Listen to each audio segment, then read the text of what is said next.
Join us at Women of Courage and celebrate the achievements of women.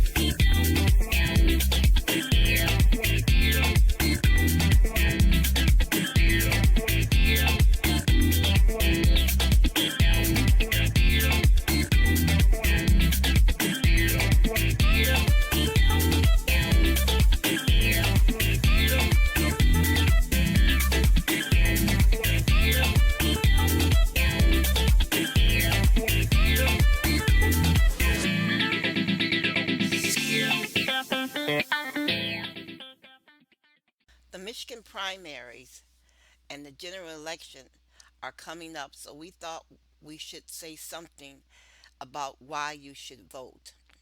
Elizabeth Wallis from the League of Women Voters in Texas says here are some reasons why you should vote. She says if nobody votes, it's not a democracy. If you don't vote, people will not take you seriously. Voting is how you define yourself as part of something larger than yourself. Number four, if you do not vote, someone else will make the decisions for you. Voting is part of your independence. Number five, it matters. It matters to the future of you, your family, and your community. Six, people who don't vote are letting down their families and their communities. Moms, do you have an 18-year-old in your family? If so, give him or her register and be certain they vote. 8. Refusing to vote isn't a rebellion, it's a surrender. Number 9. Love your country. Prove it by voting. Number 10. Voting is the great equalizer. The richest billionaire in America gets just one vote, the same as you and me. Number 11. What do the smart people do? They vote. They are voters. Number 12. Elections have consequences. Be a voter. Elected officials make all the big decisions and they listen to the people who vote. Number 14. If you don't vote, you're invisible to the elected officials who make all the big decisions. Number 15. Did you know people with money spend billions of dollars on elections? Billions spent for television ads, mailers, people to make phone calls and to knock on doors. The smart people spending all that money are trying to influence the voters. If it didn't matter, they wouldn't do it. Number 16.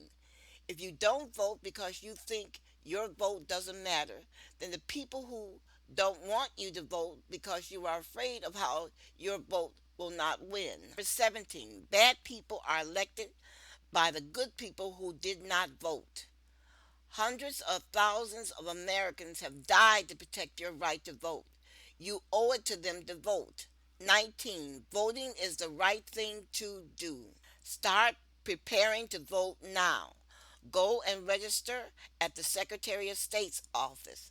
Find out where your polling place is and be prepared to be the first person in line to vote that day.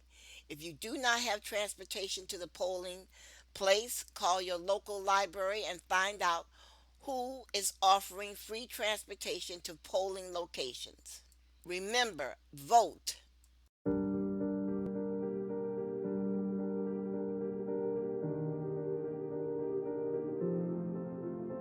Before we begin, we're going to take a few moments to collect ourselves and to relax before we engage into our discussion. What we need to do is to focus now on bringing positive energy into our lives and into the world. The energy that we project every day is the same energy that we get back. We have all seen those people that can walk into a room and they glow. People want to be around them. People feel better being in their presence. That's the energy that we need to create. And once we learn how to do this, our lives will be filled with greatness. We will attract that positive energy. And how we can do this is by changing our outlook, meeting every day with gratitude gratitude, thankfulness, optimism, and once you do this, you will see a change in yourself. I want you to take a moment and close your eyes. Think about everything positive in your life: family, friends, a career, your faith. All of this is how you start your day. Every morning when you wake up, I want you to think about what is positive in your life. I want you to list 10 reasons why your life is amazing. You will see the change. You will be changed. You will begin to attract life's blessings. Lead with gratitude. Be thankful and think positive. The Women of Courage show is being broadcast by the Women and Children Restoration Ministries to help you problem solve, to help you dream again, to help you believe that anything is possible. We want you to believe that you do not have to marry the first man that you see just for someone to take care of you. You do not have to live a life of drudgery. You can educate yourself. All you have to do is learn to read competently. We want you to take a chance on yourself. Stop believing all the soothsayers around you that have never left the state in their lives. People who do not have the courage to fly. People who only think of lying, cheating, and stealing. You can live an exciting life. All you have to do is believe that you can make your dreams come true. You do not have to go to bed with someone you despise, day in and day out. You have the right to marry someone that you can talk to, someone that believes in you and has faith in you as a human being. In other words, you do not have to settle for just anyone. But what you must do is strive toward your goal. You must be goal-oriented. You must organize yourself. You must be clear about what you want in life and why you want such a life. All of us are made up of dreams. As our dreams unfold in our lives, our spirit soars. Realizing our dreams become a problem because oftentimes we are beaten down by our friends and family.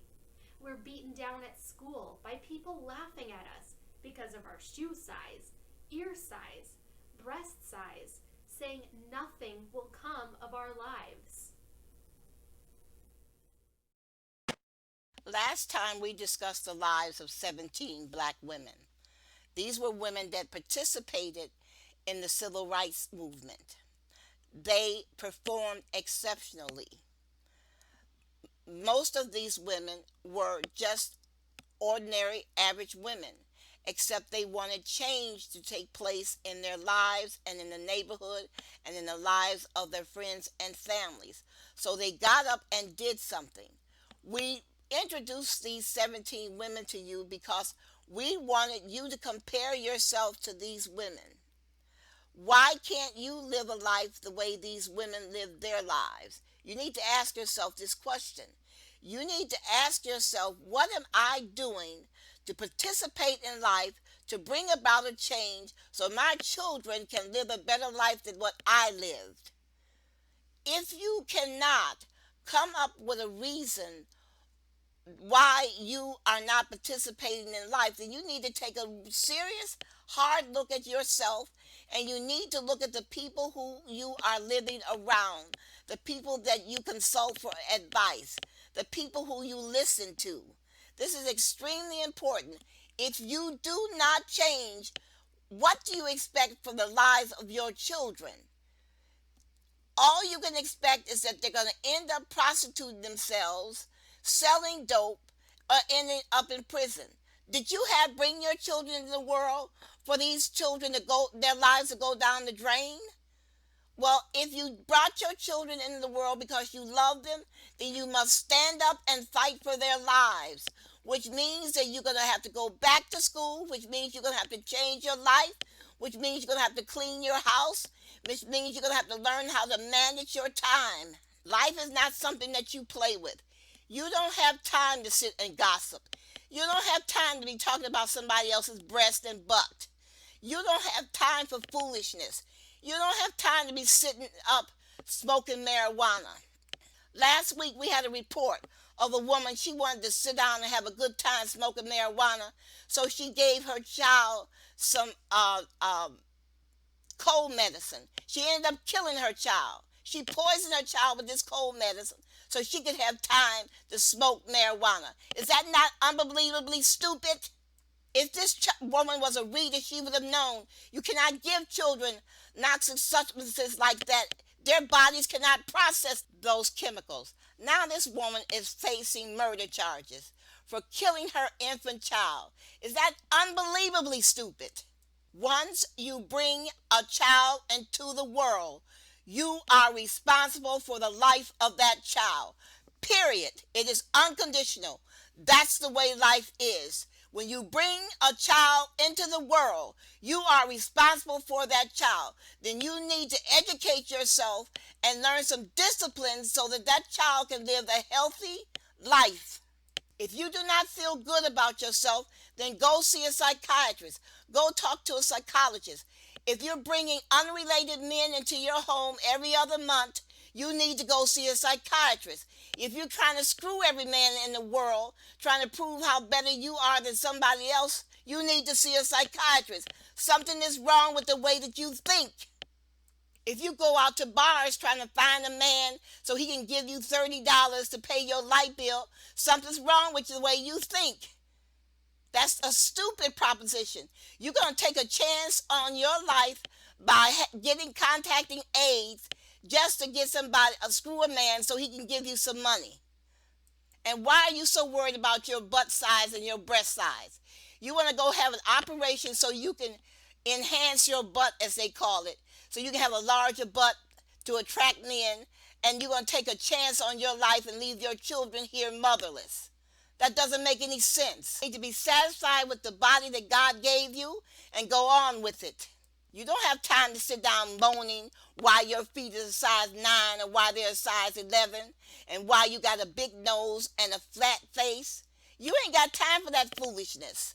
You have to get up and earn a living to make certain that your children have what they need to become strong adults who can take care of themselves, who can make good decisions and not stupid decisions like going to try to rob somebody and steal someone's purse when they don't even know how much money they got in their wallet or purse.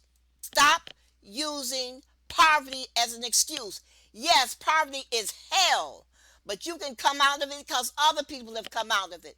But you have to have discipline. You're going to have to want to do it.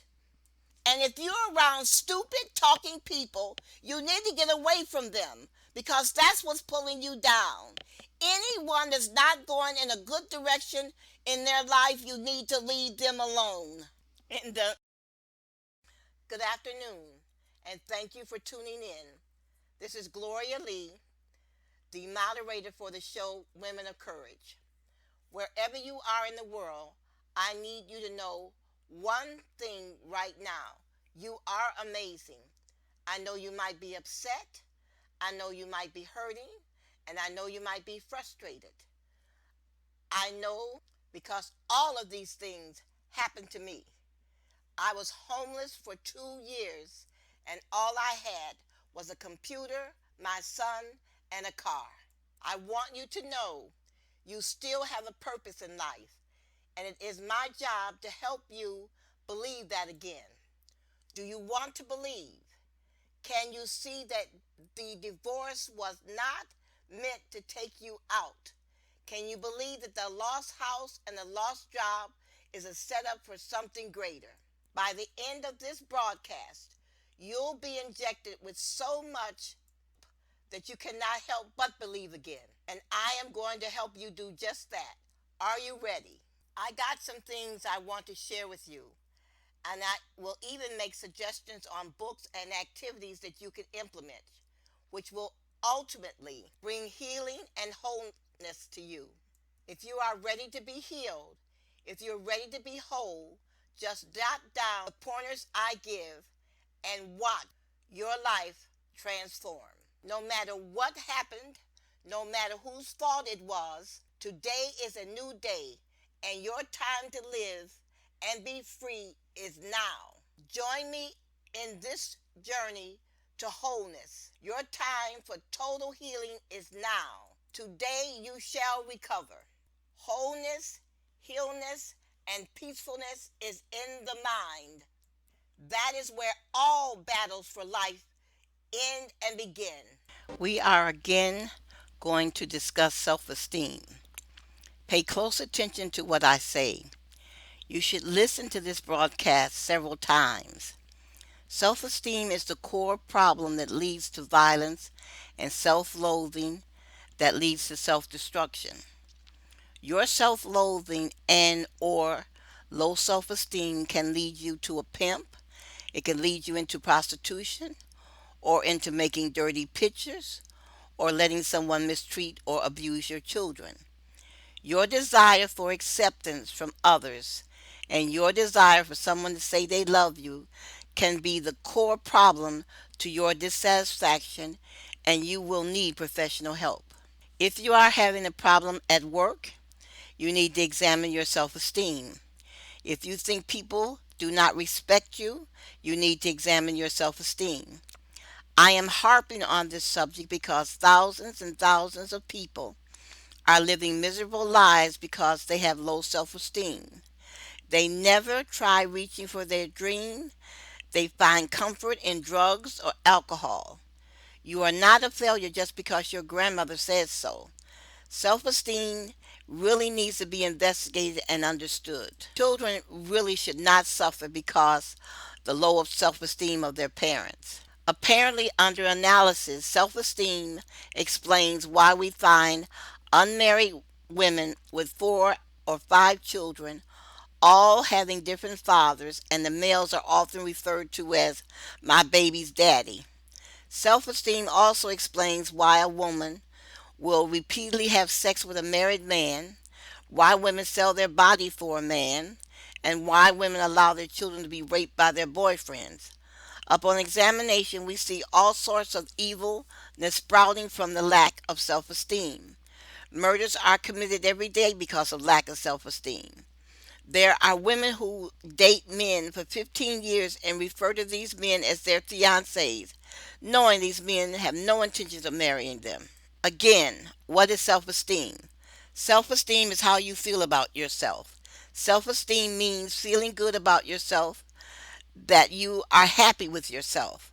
Although self esteem is not a fixed entity, meaning it fluctuates throughout our lives, we still should note under what circumstances where our self esteem changes significantly. When you make note of changes in your well being, that will help you determine when a situation is good for you and when a situation is not good for you. When our self esteem dips low, when does your self esteem dip drastically? What challenging situations lower your self esteem?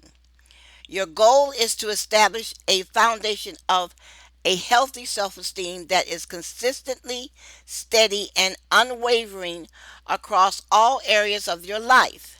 This is very important. Make a list of what affects your self esteem throughout the day: co-workers, job, school, hobbies, activities, the club, organizations, your friends, etc. When are you comfortable and when are you not comfortable? Never, sometimes, or always. When do you like yourself with these people and when do you not like yourself when you're around these people? Why can't you speak your mind? Are you afraid that you're going to be rebuffed or laughed at? It is when you feel bad, it is where you must concentrate your understanding. Self esteem reflects an individual's overall subjective emotional evaluation of their own worth. It is the decisions made by individuals as an attitude towards self. Self esteem encompasses beliefs about oneself as well as emotional states such as triumph, despair, pride, and shame. Self esteem is viewed two ways. Either you like yourself and have high or good self esteem, or you dislike yourself and you have low self esteem. Problems enter the picture when an individual has low self esteem. Then their behavior is predicated on making others like them. When a person has low self esteem, they torment themselves by always thinking they are less than other people, they need to be greatly improved, or must do anything so people will like them or love them. These are very dangerous thoughts that can constantly lead to disaster. Self esteem is intricately linked to self confidence. Low self esteem, low confidence. You notice we are only interested in low self esteem. Now, people with self esteem like themselves, they accept themselves. There is not a lot of internal dialogue about what they must do to fix themselves. They are confident in their decision making. They do not constantly ask others what they should do or shouldn't do in various situations. These people ask for what they want.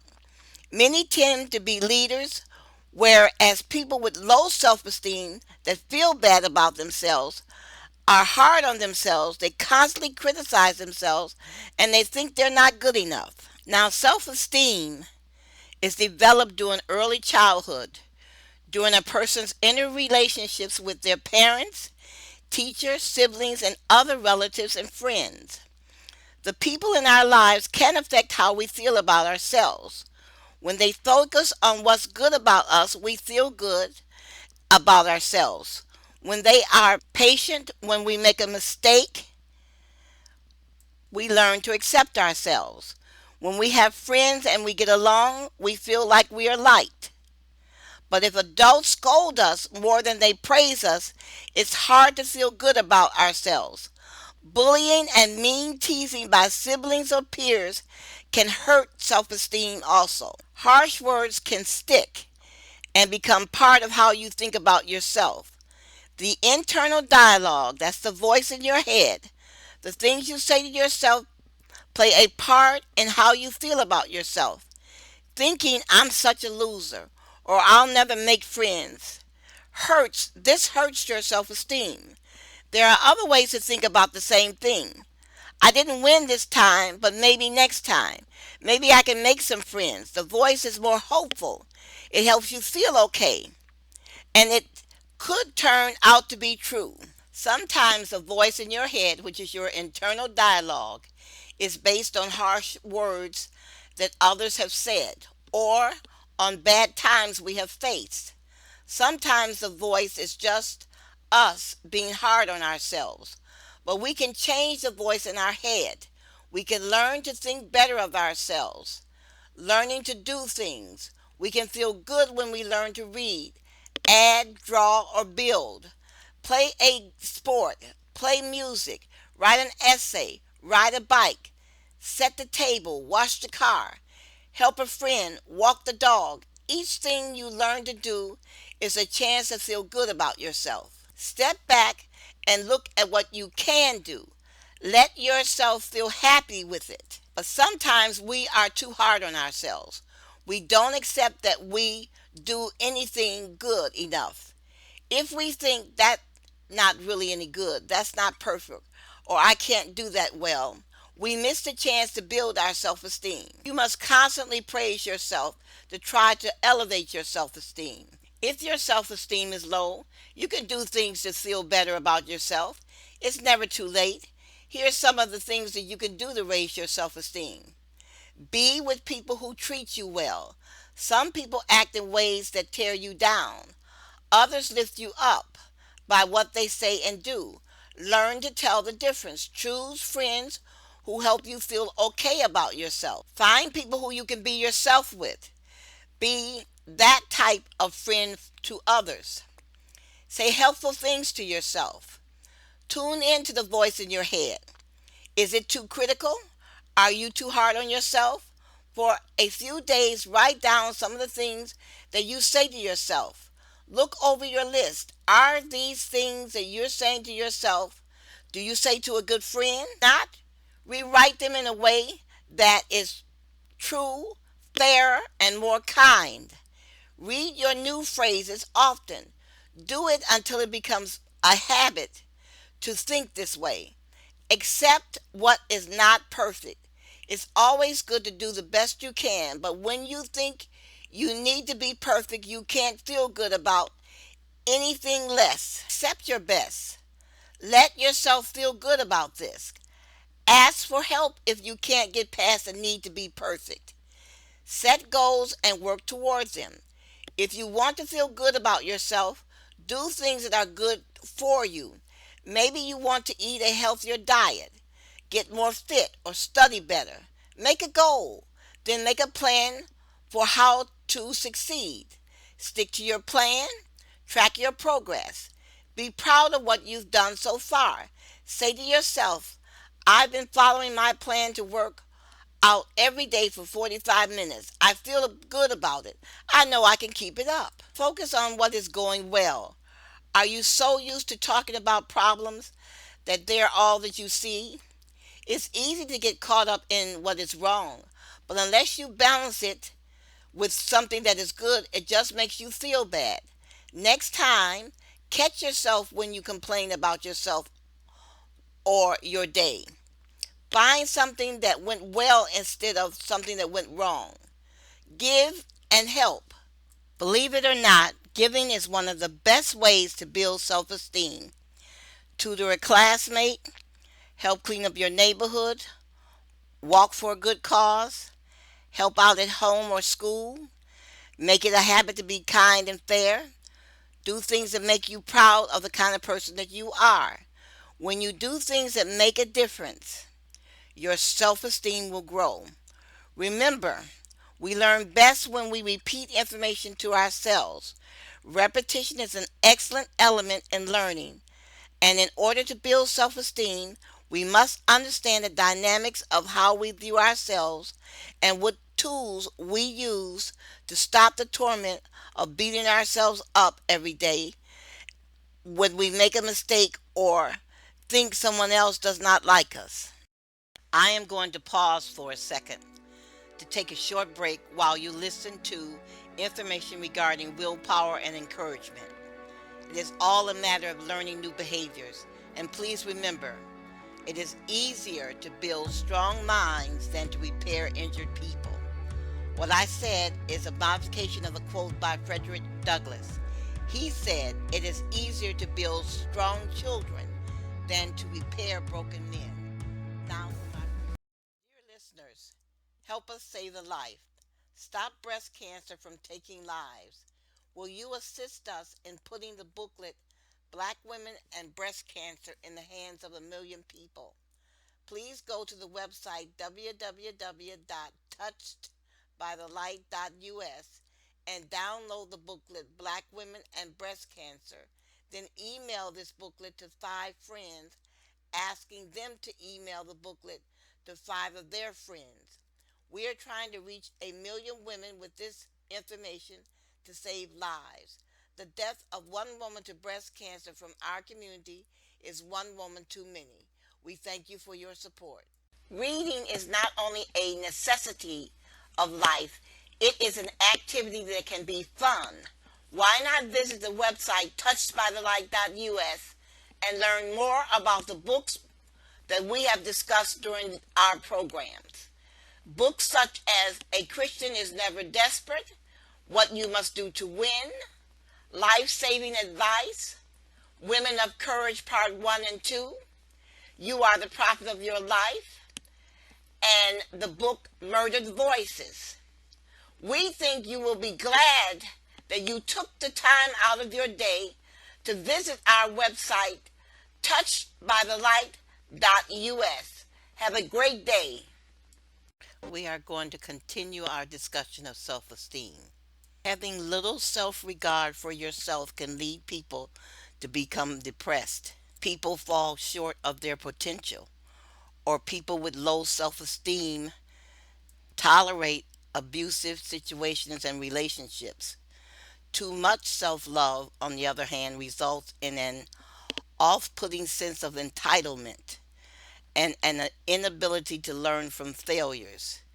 It can also be a sign of a narcissistic personality. Self esteem can influence your life in many ways, from academic and professional success to relationships and mental health. Self esteem, however, is not immutable characteristic. Successes or setbacks, both personal and professional, can fuel fluctuations in feelings of self worth. In other words, sometimes you'll feel really high and sometimes you'll feel really low. Each individual's experience is different, but over the course of a lifespan, self esteem seems to rise and fall in a predictable, systematic way. Research suggests that self esteem grows by varying degrees until age 60, when it remains steady before it begins to decline with old age. Now, this is true to a point, but when people begin to fight back after age 60, when they want to really do something that they failed to do when they were younger, self esteem increases. People go back to school and get their college degrees. People take that trip that they've always wanted to take. Self actualization represents the pursuit of reaching one's full potential. All have physiological needs, such as the air we breathe and the food that we consume. Once these needs are met, then we pursue the needs of safety, love, belonging, and self esteem.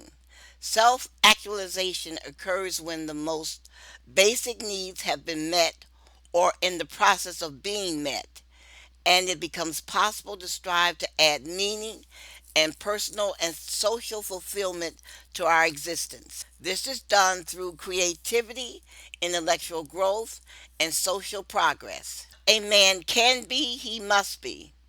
This need may call self actualization. In part, your well being or self esteem does determine whether or not you live a successful life or end up in the gutter or the graveyard.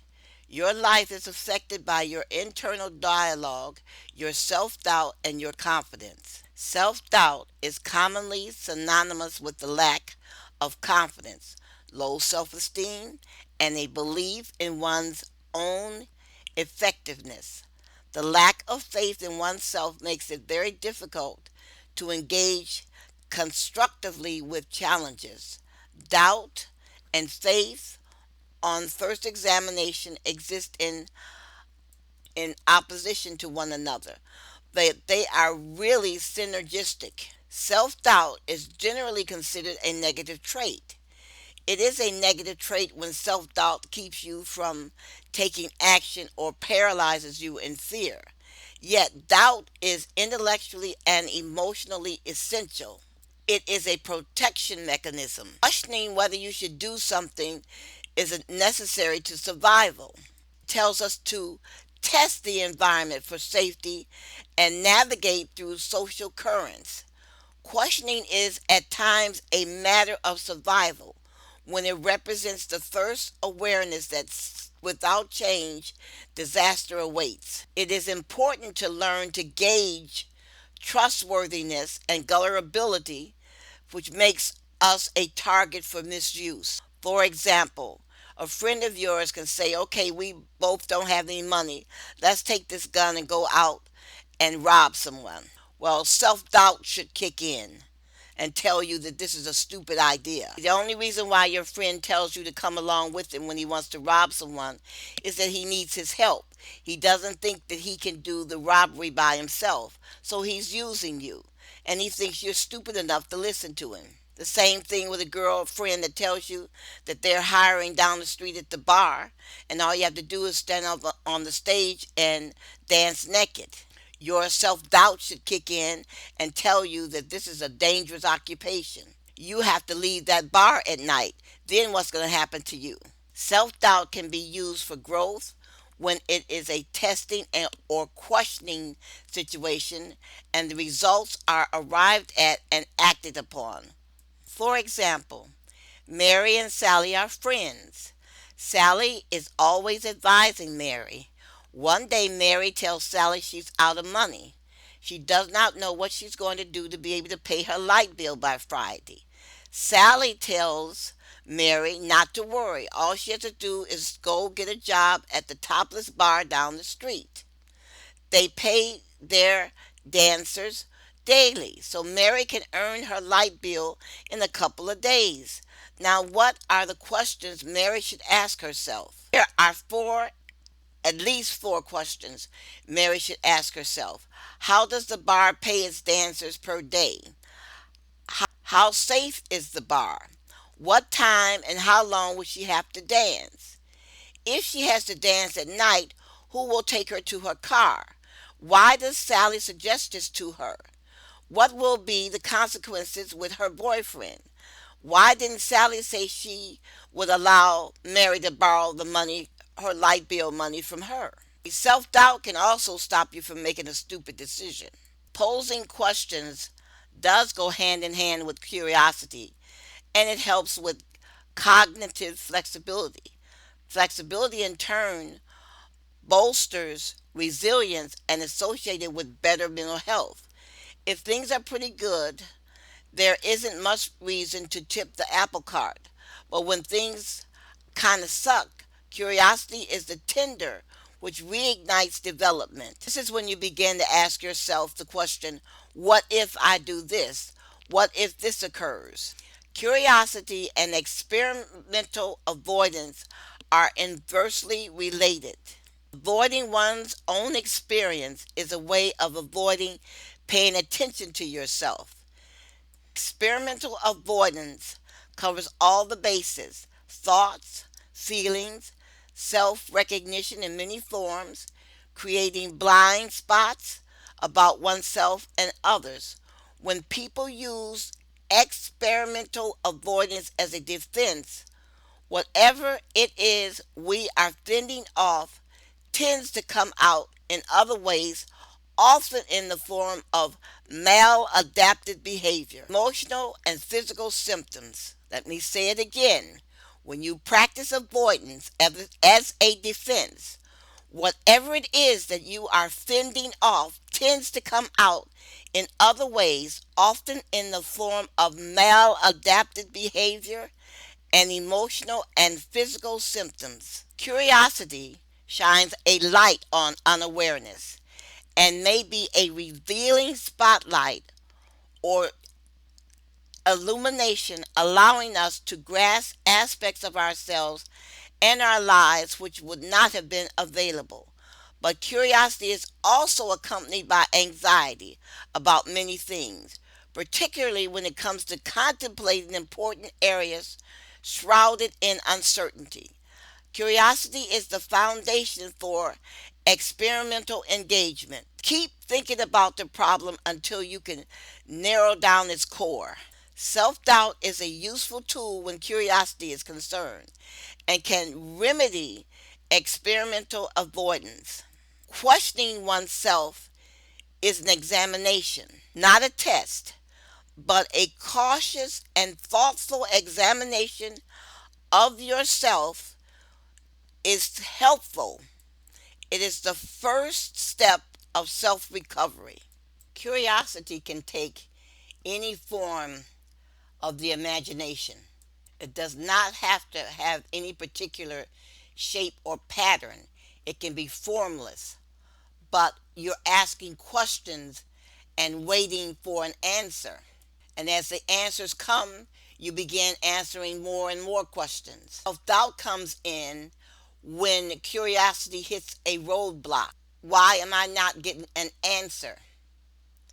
So, one of the reasons why you may not be getting an answer is because there's fear, which will gradually erode your self development. One thing is certain: curiosity is the antidote to ignorance and blame. Let me say it again. Curiosity is the antidote to ignorance and blame. This is when a person has to fight back. When he says, no, my idea is not stupid. Someone will buy what I want to make. This is when you stand up for yourself. If you decide to sell bottled water, someone's going to tell you it's stupid. But when you look at the sales for water now, bottled water, you see the idea wasn't stupid. Self doubt can be running in the back of your mind at all times. It works well when you accompany it with humor about yourself, not anger. Self doubt works best in the presence of a secure sense of self. In other words, you're not frazzled over self doubt because you believe in the end you will come up with an answer. You will resolve the situation. That's confidence. When self doubt begins to undermine destructive self doubt, we become curious whether or not self doubt is also corrosive. Doubting your own essential badness is as important as believing in one's basic goodness. Avoid being caught up in a situation of self doubt where you find no resolve. I am going to pause for a second to take a short break while you listen to information regarding willpower and encouragement. It is all a matter of learning new behaviors. And please remember, it is easier to build strong minds than to repair injured people.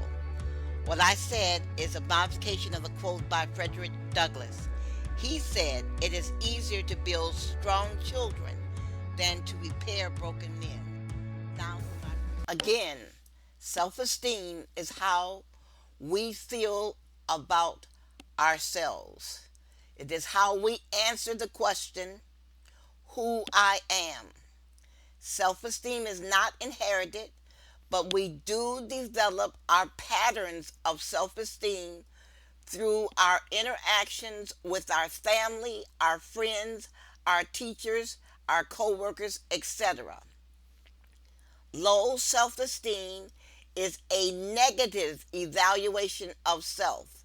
This type of evaluation usually occurs when some circumstance that we encounter in our lives touches on our sensitivities. We personalize the incident and experience physical, emotional, and cognitive discomfort. Again, low self esteem is a negative evaluation of yourself. If you have low self esteem, you are hurting yourself. You must learn how to give self love to yourself. You must learn how to appreciate yourself. You must learn how to speak up for yourself. When we encounter situations that make us feel bad emotionally or physically, we respond by acting in a self defeating or self destructive manner. We feel upset or emotionally blocked. This is what's called addictions. This is why a lot of people start drinking alcohol. Our thinking narrows. Our self care deteriorates. We lose our sense of self. Self esteem grows as we face our fears and learn from our experiences. You must fight to get sober. You must fight to drop the drugs. Addictions block learning and it drags our mood down. Identify your addictions and replace them with self care. You must practice self care every day. Make a new lifestyle choice by joining self help groups and practicing positive health care. Identify those triggers that cause you to feel low self esteem. We personalize stressful events by inferring a negative meaning about ourselves. A self defeating action usually follows. Each event can instead be a chance to learn about ourselves. If we face our fears of doing so and the negative beliefs about ourselves that sustains the negative meanings, be assertive. Voice what you see, feel, and want. Use the statement with the word I in it. When you express your thoughts and feelings and desires in a direct and honest manner, we show that we are in charge of our lives. Anyone who does not allow you to do this, you are to leave them, are to stop associating with these people. If you feel worthless and depressed, the first thing you should do is to seek professional help and stick with it. Low self-esteem is one piece of a larger set of issues that may be quite challenging to address on your own, especially if you have lived a life of poverty where you have been abused in the home. People who find that they have a lot of difficulty seeing themselves realistically or addressing the underlying problems in their lives need the help of a trained and experienced therapist who can help them identify and address the issues that are causing the low self esteem. Also, you need to start talking back to your critics. I mean, the internal dialogue that is constantly going on in your mind. When the internal dialogue starts telling you it's going to be an awful day, you're not going to succeed, you have to talk back to it. You have to defeat this self defeating mental habit of telling yourself negative things. You need to carry a pen and piece of paper with you. And you need to begin to start writing down every time you have a critical thought about yourself. Examine these thoughts and take a look at them and see why they're distorted. See why these thoughts do not make any sense. How do you know that it's going to be a horrible day? You might get a job today. Someone might offer you a good deal on a car. You can't foretell the future, so why would you allow your internal person tell you it's going to be a horrible day? You must start back talking to yourself. Every time your mind presents a negative thought, you counter it with a better thought. Now, here's an even better technique. Write down your entire dialogue for half of your day. Then stop and take 15 minutes to examine what you've been saying to yourself all day. Now, grade these thoughts. Were they negative or positive? Are you having more negative thoughts each day or positive thoughts? Then you sit there and start countering each negative thought that you had that day. Spend 15 minutes countering these thoughts. Now, develop this pattern and you conduct yourself every day. You take 15 minutes, look at the thoughts that you have, and start countering any negative thoughts that you are thinking during the day. After a while, you're going to get better at fighting these negative thoughts. Something else you must do. You must stop viewing yourself moralistic and making negative judgments. I'm a poor friend. I'm a bad daughter. I'm a poor employee. What are you basing these decisions on?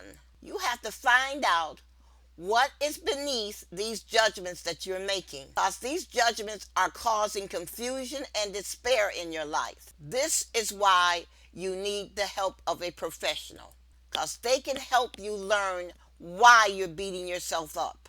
Here are some things that you can do to build your self-respect and your self-confidence and your general overall well-being.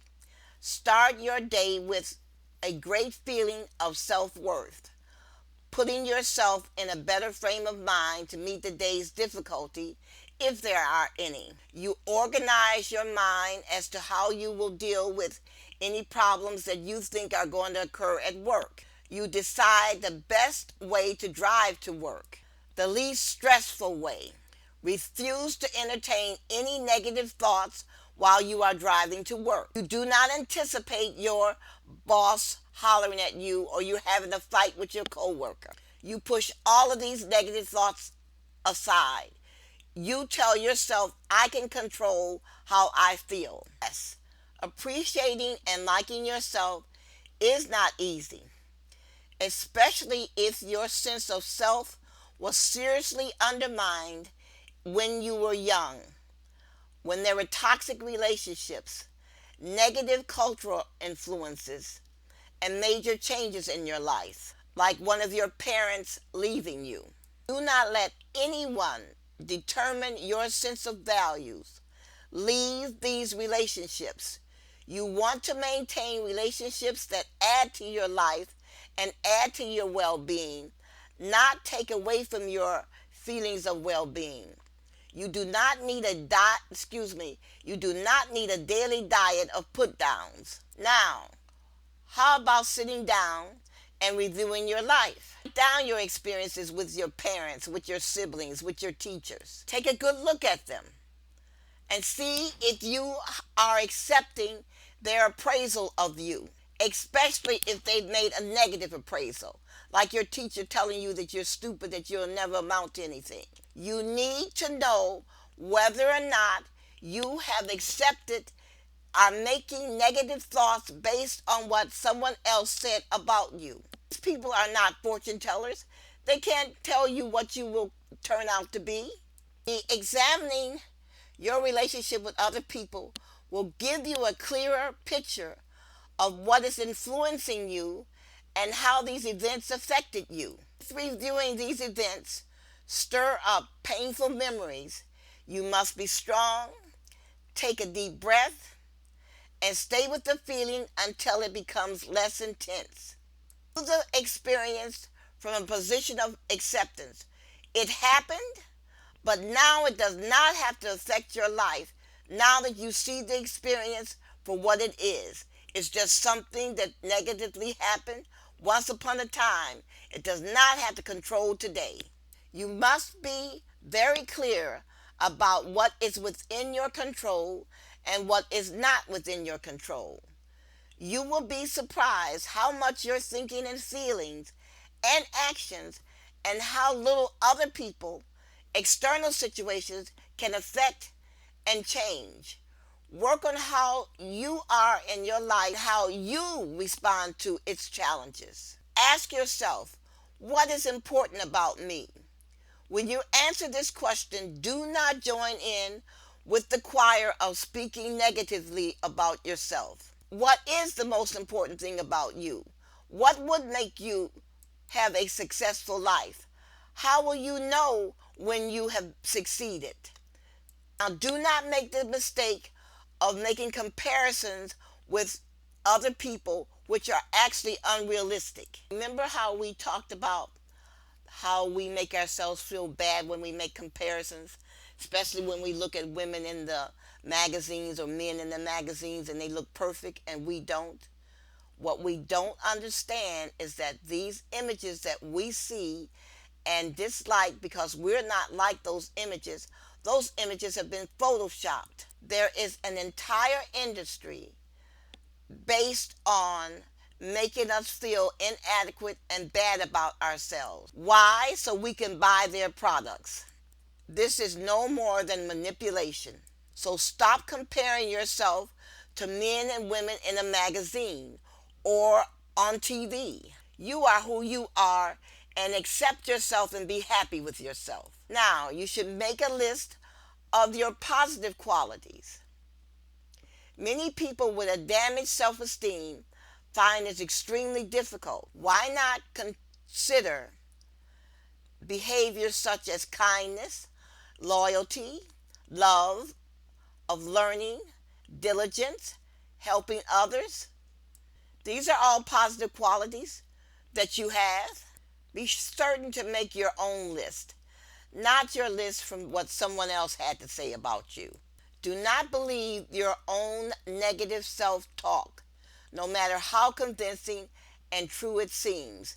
Ignore your thoughts and give your full attention to what you are doing at the time. You must reflect whether or not these thoughts are true, realistic, and appropriate for the occasion. Especially think about, are these thoughts realistic?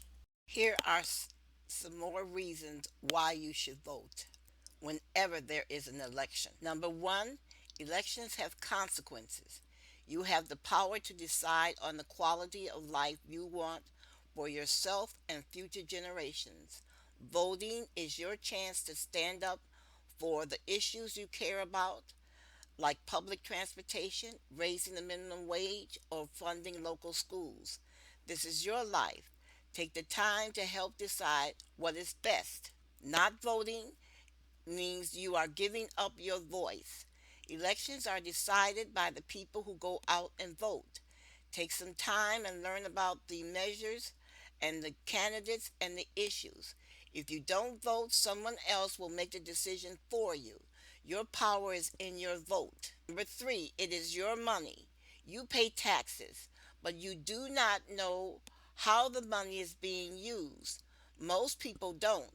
Voting is your chance to choose how your tax dollars should be spent, such as funding for health care and social services. Food stamps are very important to the elderly. Voice your concern by voting. Voting is an opportunity for change. Do you want to make a positive impact with your life? Voting gives you that chance. Support the candidates and the ballot measures that can help your community and your state and even the nation for the greater good. Make your voice heard in these elections. The community depends on you. Our communities are made up of friends, loved ones, neighbors, and children. Some may not know how important voting is, while others don't have the privilege. Make the decision to vote for yourself and those around you. Make sure your voice is heard. Vote in all upcoming elections. Make certain that your voice is heard. Start preparing now to vote. Go and register at the Secretary of State's office. Find out where your polling place is located and be prepared to be the first person in line on the voting day. If you do not have transportation to the polling place, call your local library and find out who is offering transportation to polling locations. Regardless, you must vote. Thank you for listening to Women of Courage and have a great day.